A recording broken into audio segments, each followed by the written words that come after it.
자, 이 문제가, 이론 문제가 한 개 좀 남아있고요. 그 다음에 계산인데, 6번 문제를 풀고 계산 문제 풀어보겠습니다.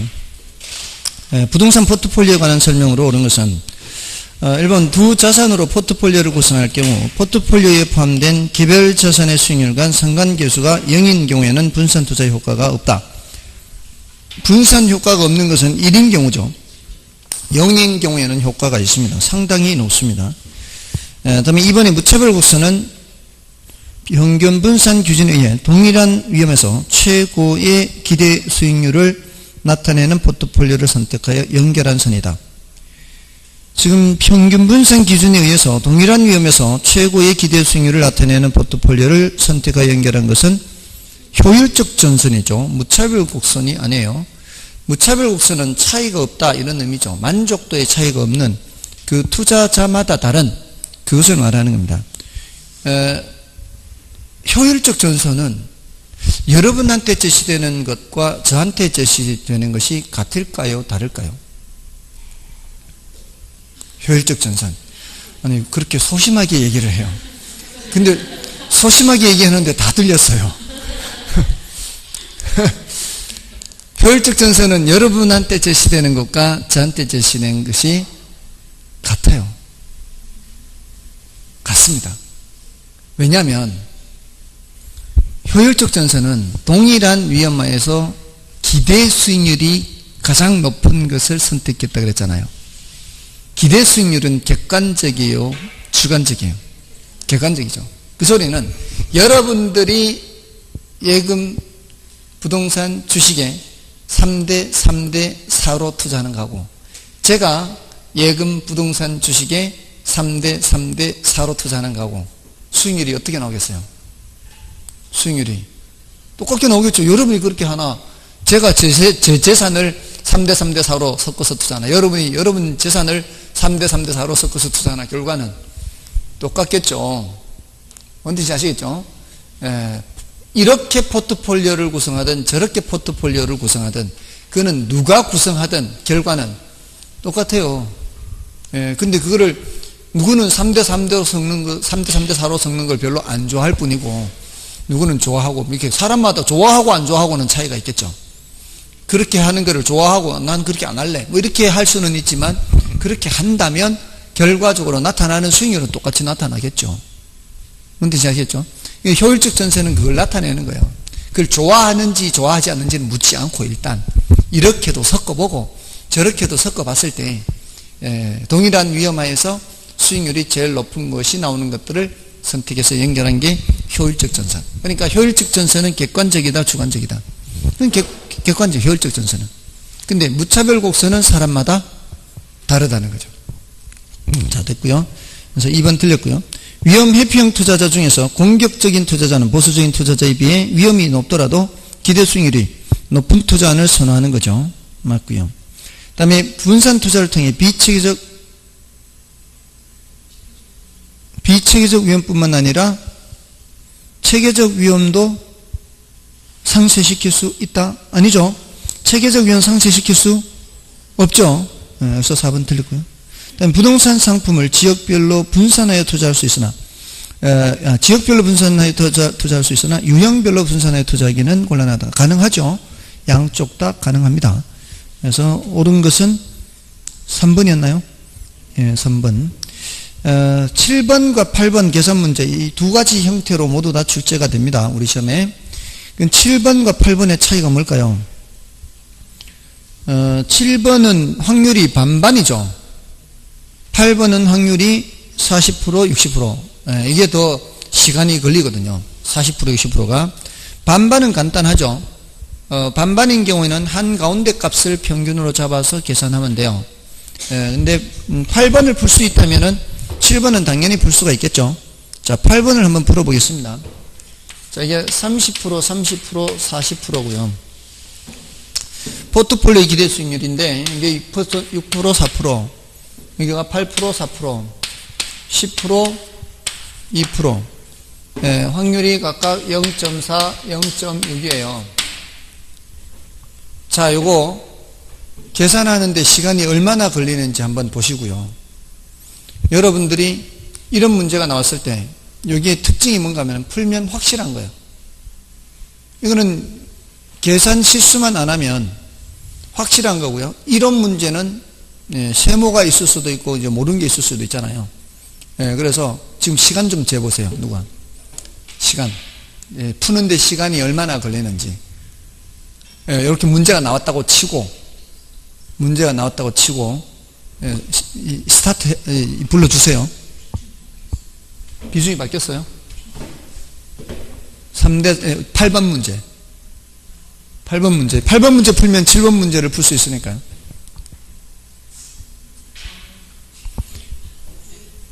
ABC 3개의 부동산 자산으로 이루어진 포트폴리오가 있다. 이 포트폴리오의 자산 비중 및 경제 상황별 예상 수익률 분포가 다음 표와 같을 때 전체 포트폴리오 기대 수익률은 전체를 보는데 4대 6이다. 이렇게. 그럼 이걸 이제 이렇게 해서 4, 6이 24, 2.4%와 여기 4, 6이 24, 2.4% 더하면은 4.8% 이렇게 나오고요. 4, 8이 32, 3.2%와 6, 4, 24, 2.4% 하면은 5.6%.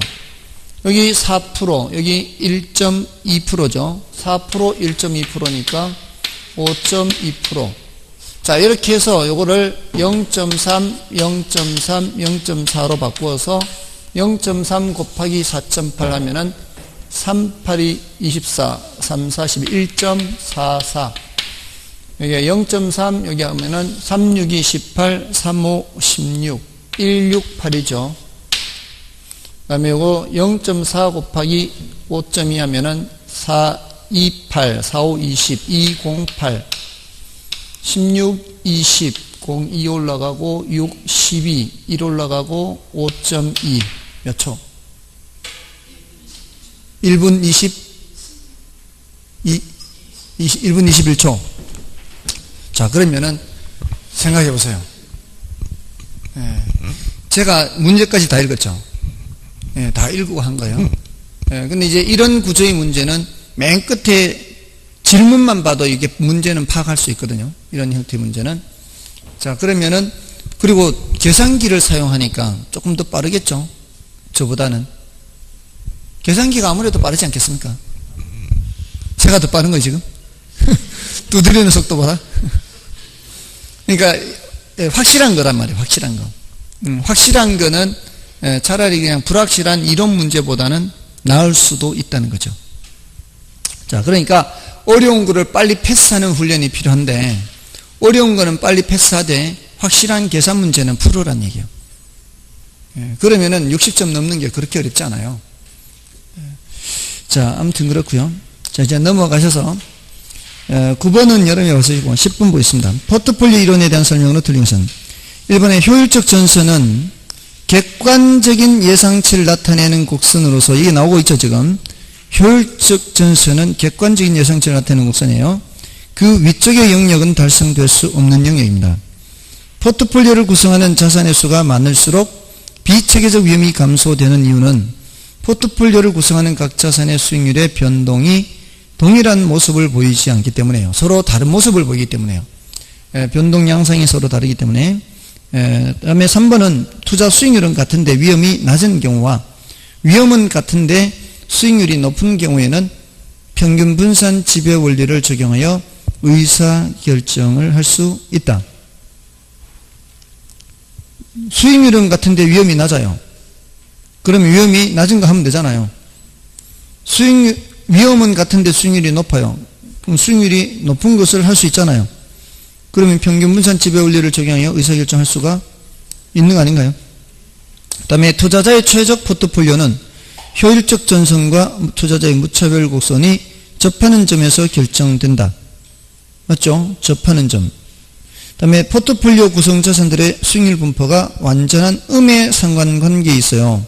이러면은 자산 구성 비율을 조정하면 체계적 위험을 0까지 줄이는 게 아니라 비체계적 위험을 0까지 줄일 수가 있죠. 5번이 들었습니다. 이거 엄청 많이 물었던 거예요. 체계적 위험을 줄이느냐, 비체계적 위험을 줄이느냐. 정답은 5번이고요. 다음에 11번 부동산 포트폴리오 한계를 설명하시다 틀린 것은 1번 투자자의 능력에 따라 수익률이 다르게 산출되므로 평균적 수익률 산정이 어렵다. 그렇죠? 사람마다 다를 수 있잖아요. 예, 그런 부분이 있고요. 그다음에 종합부동산세 등이 투자자에 따라 다른 세율로 산출되어 수익률 산정이 어려워.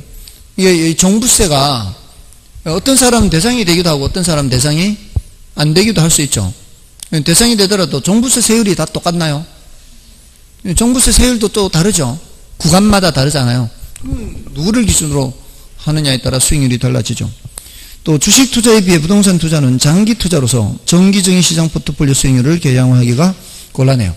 주식 투자는 단기 투자거든, 단기 모형이거든요. 근데 이 부동산 투자는 장기 모형이기 때문에 원래 이게 포트폴리오가 주식 투자에서 나온 이론이거든요. 주식 투자에서 나온 이론을 부동산에 적용하기가 좀 곤란한 부분이 있죠. 그다음에 부동산 투자는 병합 분할이 곤란하기 때문에 수익률 산정이 어려울 수 있어요. 예를 들어 주식은 1,000만 원만 있어도 여러 가지 종목에 투자할 수 있죠. 근데 부동산은 1,000만 원 가지고 어디다 투자할까요? 분산을 어디다 할까? 부동산에 할 데가 없잖아요. 갭 투자해도 1,000만 원 가지고 갭 투자 얼마나 하겠어요? 누가 갭 투자했어? 누가? 갭 투자 1,000만 원 가지고 얼마나 갭 투자 할 수 있을 것 같아요? 아, 전주는 가능해요? 이따 쉬는 시간에 따로 얘기합시다. 아무튼 이 분할하기가 곤란한 그런 부분이 있어요. 그 다음에 5번은 부동산은 위치 고정성으로 인해 분산 투자가 곤란한 것은 아니죠. 위치에 따라 분산 투자를 할 수 있는 거죠. 그래서 5번이 틀렸네요. 자, 5번이 틀렸고요. 다음에 넘어가셔서는 그거는 여러분이 보셔도 되겠습니다. 12번, 13번 여러분 보시고. 자, 이제 화폐 시간 가치. 자, 이제 포트폴리오 다음에 화폐 시간 가치 및 현금 수지 측정이에요.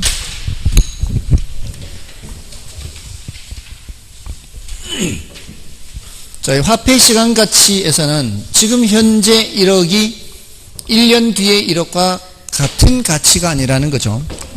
이 같은 가치가 아니라 이제 이자를 고려하라는 얘기예요. 화폐 시간 가치를 고려하라는 얘기는 이자를 고려하라는 얘기죠. 대부분의 사람이 지금 100만 원 받을래, 1년 뒤에 100만 원 받을래 그러면 당연히 지금 100만 원 받는다 그러죠. 지금 100만 원의 가치가 더 높기 때문이죠. 그러니까 예를 들어 지금 100만 원 받을래, 1년 뒤에 120만 원 받을래 그러면은 좀 한 번쯤은 그래도 지금 100만 원? 1년 뒤에 제가 안 줄까봐 그런 거 아니죠. 1년 뒤에 제가 준다는 전제하에 그럼에도 불구하고 1년 뒤에 120만 원 준다는데도 지금 100만 원 필요하다는 거는 지금 어지간히도 돈이 필요한 거예요. 엄청 필요한 거죠, 돈이 지금. 그러니까 사람마다 이것도 판단하는 게 다른 거예요. 사람마다 판단하는 게 다른데 우리는 이제 시장에서의 객관적인 이자율로 보통 판단하거든요. 화폐 시간 가치를. 그래서 이 화폐 시간 가치에서는 지금 현재 어떤 금액이 있을 때 1억이 있을 때 이게 10년 후에 얼마하고 똑같은 가치가 되느냐 이거를 연간 기준으로 해서 10번을 반복해서 복리 계산하는 거죠. 이랬을 때 이 금액이 얼마하고 똑같으냐를 알기 위해서는 일시불 내가 계수 표에 있는 숫자를 찾아야 되는 거죠. 그래서 우리는 어떤 표에서 그 숫자를 찾아야 되는지 그 표의 이름을 알면 되는 거예요. 1차적으로. 그래서 예를 들어 이게 10%다. 연 10%고 10년간 반복해서 이게 복리 계산되면은 일시불 내가계수 표에 10% 10년을 찾으면 2.594가 있거든요. 그럼 2.594를 1에다가 곱하기만 하면 되는 거예요. 그러면 1억 곱하기 2.594 하면 10년 후에 약 2억 5,940만 원이 된다는 것을 알 수 있다. 곱하기만 하면 된단 말이에요. 근데 이런 경우만 있는 게 아니라 10년 후에 1억이 현재 얼마하고 같을까요? 이럴 때도 있다. 이럴 때는 어떤 표를 찾아야 된다? 일시불 현가 계수표를 찾아야 돼요. 일시불 현가 계수, 현재 가치 계수표. 이것도 마찬가지 10%라고 한다면은 여기가 10년 10% 일시불 현가 계수표에 10% 10년을 찾으면 0.3855가 있어요. 믿거나 말거나 곱하면 1억 곱하기 0.385 하면 되는 거죠. 그러면 약 3,855만 원 이렇게 되는 거죠. 예, 그리고 요 둘은 무슨 관계에 있어요? 역수관계 있어요. 역수관계. 역수관계 있다는 얘기는 2.594와 0.3855를 곱하면 1이 된다는 얘기죠. 1. 역수니까 곱하면 1. 근데 정확하게 1이 되지는 않아요. 이제 근사치로 해 놓은 상태이기 때문에. 예, 아무튼 그렇게 되는 거고요. 다음에 이제 이런 경우만 있는 게 아니라 어떤 경우도 있다 그랬어요. 매년 말이죠. 말이라 그랬어요. 분명히 매년 말. 매년 말 일정액씩 똑같은 금액이 반복이 될 때 기간 말에 얘네들의 원금이자가 다 합산된 금액이죠. 이 금액을 계산하려면 이 말이에요. 이것도 10년 10%라고 하면은 자, 요거는 몇 년치 이자가 붙어요? 요거는 9년치 이자가 붙어요. 매년 말이기 때문에 그걸 주의하라는 얘기예요. 요거는 이자가 붙지 않고 요건 8년치 이자가 붙고 이렇게 했을 때 이 금액을 계산하려면 어떤 표에서 찾아야 돼요? 연금의 내가계수표에서 찾아야 되고 가면은 15.94라는 숫자가 있어요. 그러면 1억 곱하기 15.94 하면 이때 15억 9,400만 원이 된다 이런 뜻이고요. 그 다음에 반대로 매 기간 1억씩 불입되는 금액은 똑같은데 현재 돈을 계산하려는 거죠. 이럴 때는 어떤 표에서 연금의 현가계수표에서 찾아야 되고 가면은 6.145라는 숫자가 있어요. 그러면 1억 곱하기 6.145 하면은 이 금액이 계산된 6억 1,450만 원 이렇게. 자, 요 둘은 중간에 있는 거는 특징이 목돈의 크기를 계산하는 거예요. 현재 목돈의 크기를 계산하느냐 미래 목돈의 크기를 계산하느냐의 차이죠. 근데 마지막 두 가지는 푼돈의 크기를 계산하는 겁니다. 제일 많이 사용하는 경우가 바로 이 저당상수고요. 저당상수는 현재 돈을 쪼개는 겁니다. 현재 1억을 빌려서 원리금 균등상환 조건으로 원리금 균등액을 계산하려고 할 때 이 금액 푼돈 계산을 하려고 할 때 여기에다가 뭐를 곱하는 거예요? 저당상수를 곱하면은 이 쪼갠 금액이 계산되는 거죠. 그래서 저당상수표 10년 10%를 찾으면은 0.1627이 있어요. 이 곱하면은 매년 말 1627만원 1627만원씩 갚으면 다 갚아 나간다는 거죠. 이 푼돈 계산한 거요. 자, 요거는 요렇게 역수관계 있죠. 그래서 6.145와 0.1627을 곱하면 1이 된다는 얘기예요. 두 개 곱하면 1. 여기서는 미래돈을 쪼개는 거예요. 맨 밑에 두 개는 이제 푼돈 계산하는 건데, 요 왼쪽은 감채기금 계수고요. 감채기금 계수는 미래돈을 쪼개는 거예요. 이것도 10년 10% 가면은 0.0627이 있습니다. 그 0.0627과 1억을 곱하는 거죠. 그러면 매년 말 627만원 정도 돼요. 627만원씩 10번 불입을 하면은 원금은 6,270만원 밖에 안 되지만 이자가 붙어서 1억이 된다는 얘기죠. 그게 이제 감채기금 계수요.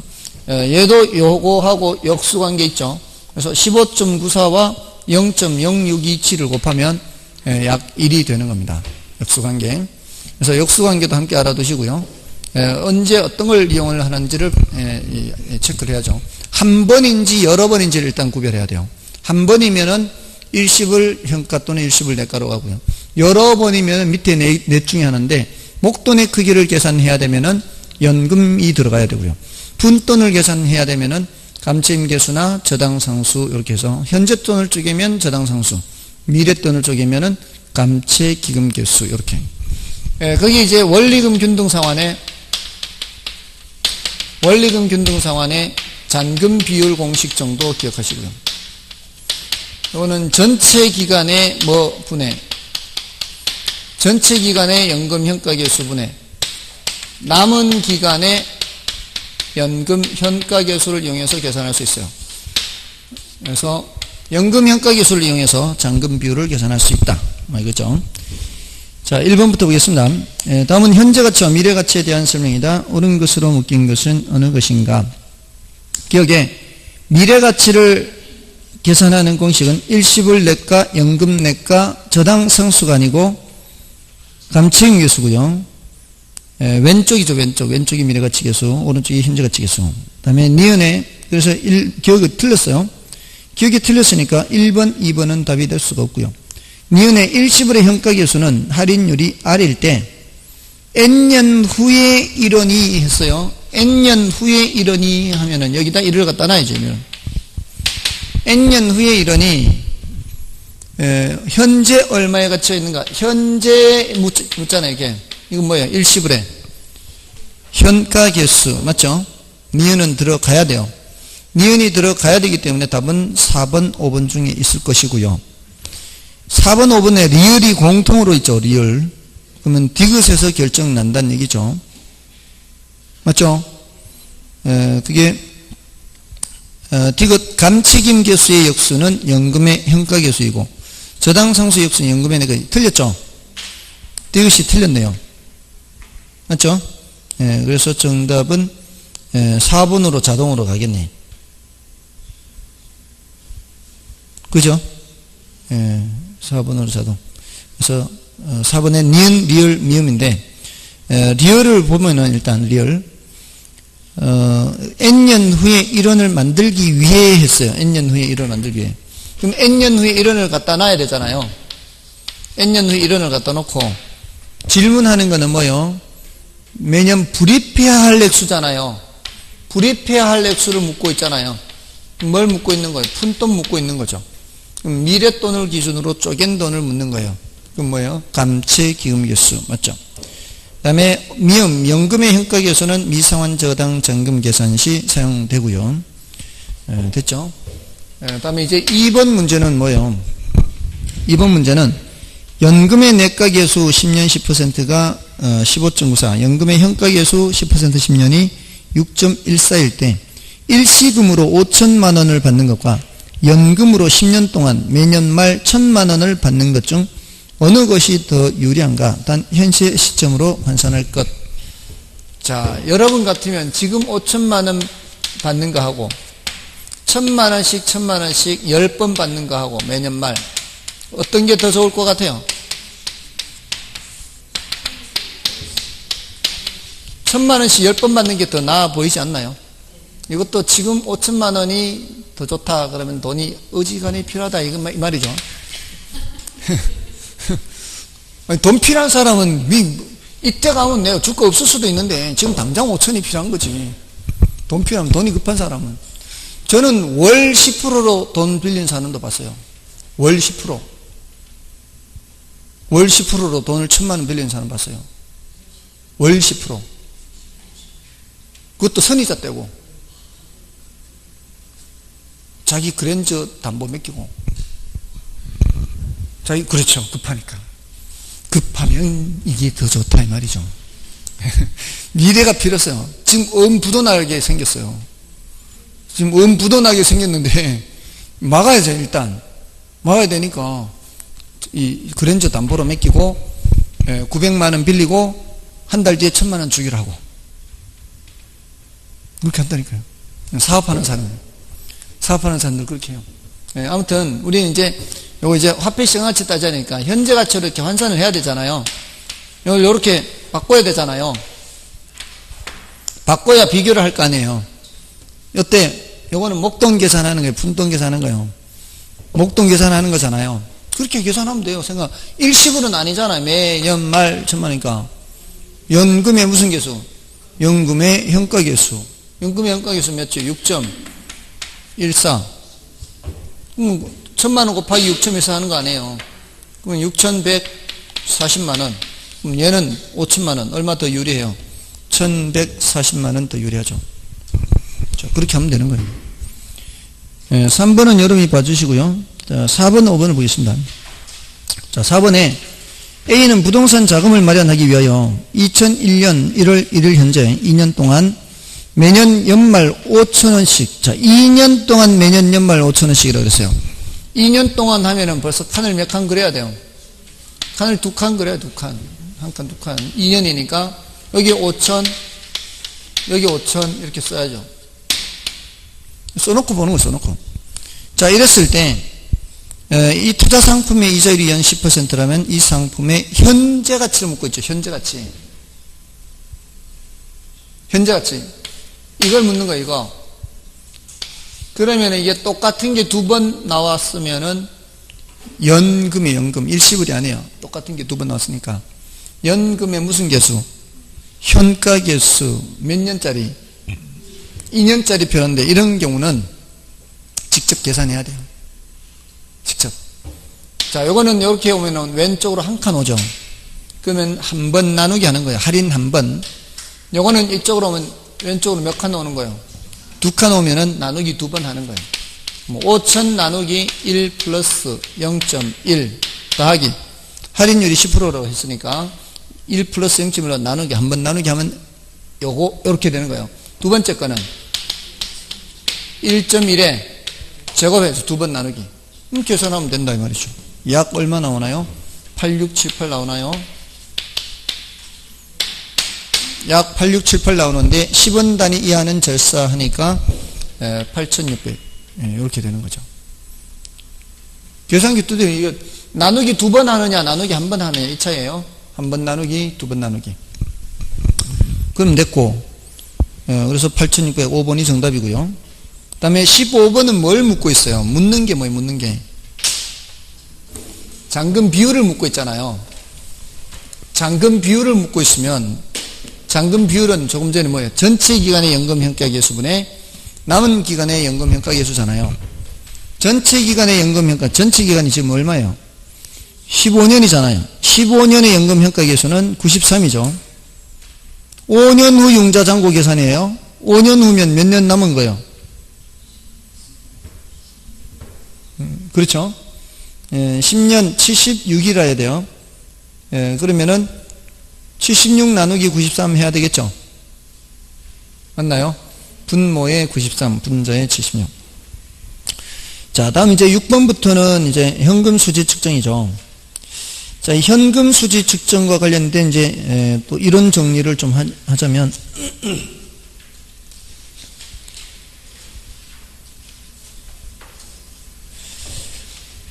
현금 수지 측정은 이제 가유순전후죠. 영업수지 계산과 지분 복귀 계산. 자, 요거죠.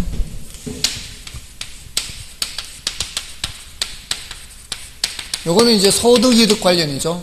소득이득 관련. 지분 복귀 계산은 자본이득 관련. 여기 이제 가유순전후 해서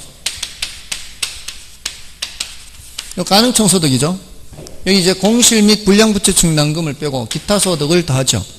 여기 경비 빼고 빚 갚고 세금 내고 요 단계. 자, 여기서는 이론적으로 특별히 할 게 별로 없어요. 근데 여기서는 경비는 경비인데 무슨 경비? 영업경비.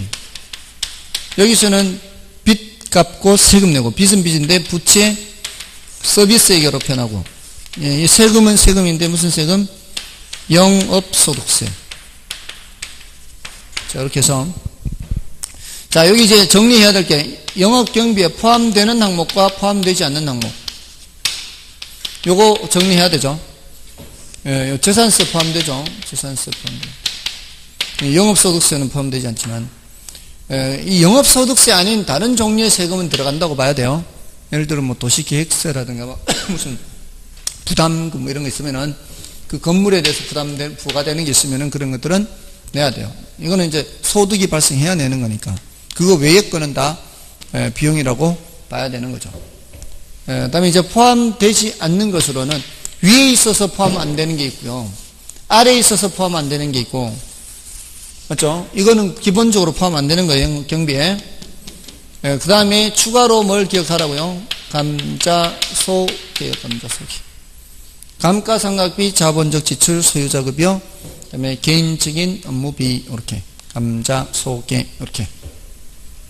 자, 그 다음에 부채 서비스, 여기서는 원금 이자의 합으로 되어 있다는 거죠. 그래서 원리금으로 되어 있다는 거. 그래서 원리금 지불액, 이렇게도 표현할 수가 있고, 또 어떻게 표현할 수 있어요? 저당 지불액 이렇게도 할 수 있죠. 어떻게 한 적도 있다고 그랬어요. 연간, 융자, 월부금 이렇게도 표현할 수도 있어요. 이거 이제 다 원금이자가 들어가 있다는 얘기예요. 연간 단위로 융자에 대한 월부금이에요. 원금이자. 그 다음에 영업소득세에서 체크해야 될 거는 과세대상 소득 계산이죠. 과세대상 소득 계산할 때 어떻게 해요? 순대이감 또는 세대원감 하죠. 여기 대체충당금은 더하고 이자 비용 감가상각비는 빼고 원금 상환분 얘기도 하고 감가상각비 빼고 차이 나는 점이 요 점이죠. 순영업소득을 기준으로 할 때는 이자 비용을 빼서 과세대상 소득을 계산하고 세전 현금 수익을 기준으로 할 때는 원금 상환분을 더해야 됩니다. 나머지는 똑같잖아요. 대체충당금, 감가상각비. 보통은 이제 순대이감으로 해서 보통 계산 문제 다 지금까지 나왔습니다. 과세대상 소득은 이렇게 순대이감 하면 되고요. 마지막으로 지분복귀액 계산 있죠. 이거는 소득이득과 자본이득과 관련되죠. 이거는 그냥 매순전은 이론적으로 별로 할 거 없어요. 이게는 매도액에서 매도 경비 빚 갚고 세금 내고, 경비는 경비인데 매도 경비, 빚은 빚인데 다 못 갚은 잔금, 이거는 자본이득세, 양도소득세죠. 이걸로 거의 끝이요. 매도액, 순매도액, 세전지분복귀액, 세후지분복귀액. 그래서 체크를 해야 될 건 주로 여기죠. 여기 영업수지 계산에서. 이 공식 자체가 중요하고요. 그리고 이거 계산도 할 수 있어야 되고요. 뒤에 투자 분석 기법에도 도움이 됩니다. 근데 이제 6번 같은 거 뭐 이런 거는 여러분이 풀어보셔도 되겠죠. 6번, 7번 이거 뭐 이렇게 쉬운 것들은 여러분이 봐주시고요. 8번부터 보겠습니다. 영업수지 계산과 관련된 다음 설명 중 틀린 것은 1번에 유효총소득은 유효조소득 또는 유효총소득은 가능총소득에서 공실 및 불량부채 충당금을 차감하고 기타 소득을 가산하여 계산한다. 맞나요? 예, 맞죠? 기타 소득 더하고 공실 및 불량부채 충당금, 대손충당금이라고도 할 수 있죠. 빼고요. 그 다음에 영업경비에는 감가상각비, 공실 및 불량부채 충당금이 포함되지 않고 적산임료 산정 시 필요 재경비에는 감가상각비, 공실 및 불량부채 충당금이 포함된다. 뭔 소리인지 모르겠다. 패스. 3번 세전현금 수지는 순영업소득에서 부채 서비스액을 차감하여 계산하며 이는 순영업소득보다 항상 작은 값을 갖는다. 맞나요? 그렇지 않을 수 있죠. 전액 자기 자본으로 투자하면은 순영업소득과 세전이 같을 수가 있죠. 그래서 3번 틀렸어요. 그러니까 2번 몰라도 3번에서 승부를 걸 수 있다 이 말이에요. 그 다음에 4번에 세후연금 수지는 세전현금 수지에서 영업소득세를 차감하여 계산하며 세전현금 수지 크기와 같을 수가 있죠. 예, 과세 대상이 아닐 수 있잖아요. 세금이 없는 경우는 과세 대상이 아닌 경우나 또는 적자인 경우죠. 그럴 때는 세금이 없잖아요. 그럼 세전과 세후가 같은 거죠. 그 다음에 영업수지 계산 시 영업소득세를 산정하는 경우에 감가상각비를 고려한다. 감가상각비 고려하죠. 순대이감. 그래서 정답은 3번이고 2번이 뭐냐? 2번 적산임료 산정하는 거 기억나십니까 혹시?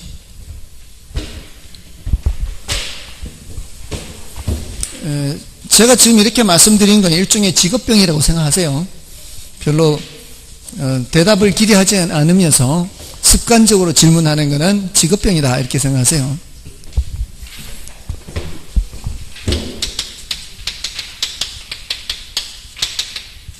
적산임료는 기초가액 곱하기 기대이율 더하기 필요재경비라 그랬어요. 재가 모든 이라는 뜻이 모든. 이거 중요도는 높지 않다 그랬어요. 공식 정도는 기억하라 그랬어요. 기초가액에서 기대율하고 필요적용비다. 자, 이거 어떻게 예를 들었는가 하면은 제가 은행에 예금하는 사람 입장에서 생각해 보라 그랬어요. 내가 1억이라는 돈을 갖고 있는데 은행에 예금을 하면은 2%는 받을 수 있다. 기대이율이 정기예금 금리를 기초로 하기 때문입니다.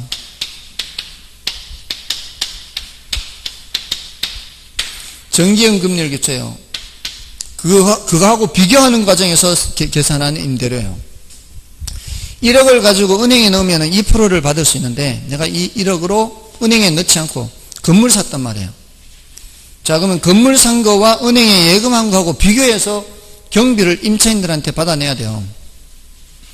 은행에 예금하면 내 원금이 유지되죠. 근데 건물 사면 건물 낡아지는 거 있을 거 아니에요. 건물 낡아지는 거 누가 돈 내야 돼요? 임차인한테서 받아내야 돼요. 그죠? 이 감가상각되는 만큼. 그게 뭐예요? 감가상각비를 누구한테 받아내야 돼요? 임차인한테 받아내야지. 예금은 원금이 그대로 있으니까. 건물은 낡아지니까.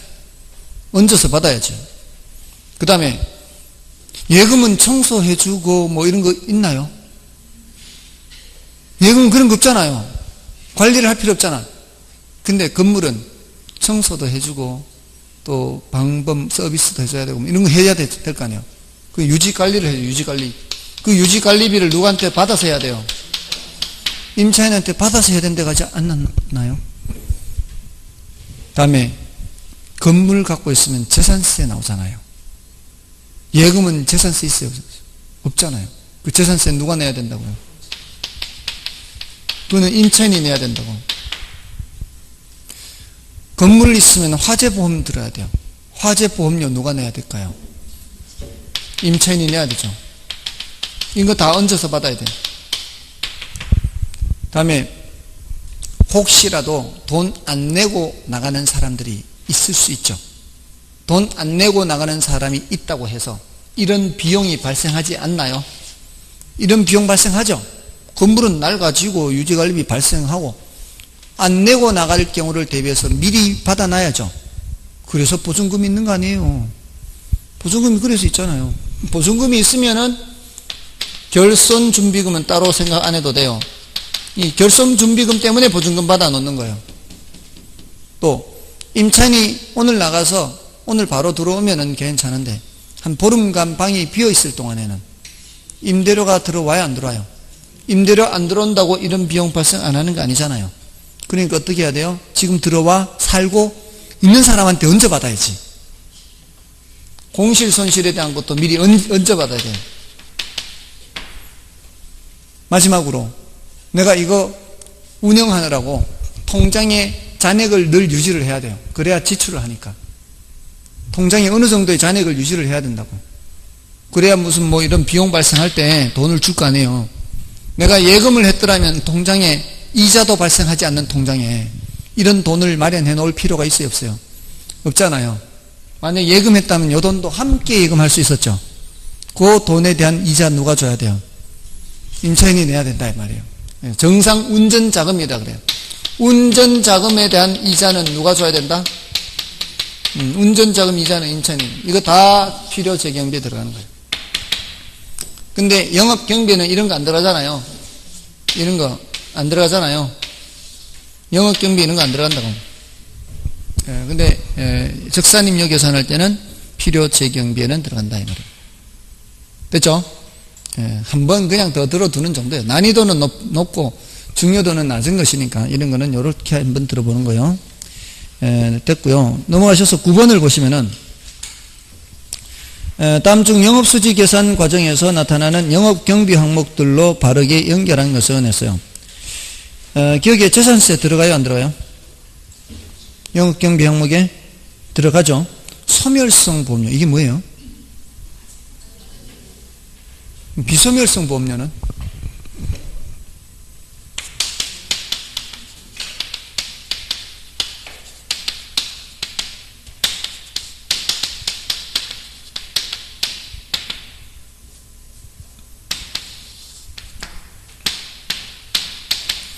한 달에 50만 원씩 60개월간 계약을 했어요. 내가 이 건물 운영하고 있는 기간 동안 5년간 운영할 계획인데 5년간 화재보험료를 들었어요. 매달 50만 원씩 화재보험료가 나가요. 자, 근데 만기에 1200만 원을 환급한대요. 이런 보험 많잖아요. 만기에 환급하는 거. 그러면은 매달 내는 50만 원이 다 보험료가 아니란 얘기예요. 50만 원을 다 보험료라고 하면 안 된다고. 왜?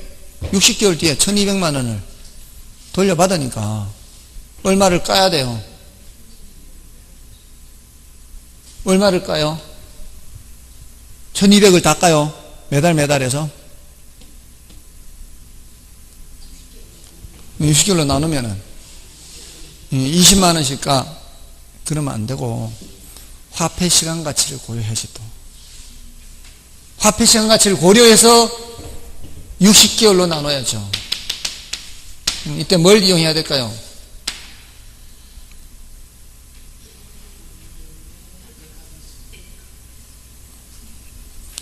매뉴얼대로 하세요. 목돈 계산하는 거요, 푼돈 계산하는 거, 이렇게 먼저 해야 된다, 이거를. 푼돈 계산하는 거잖아요, 이거.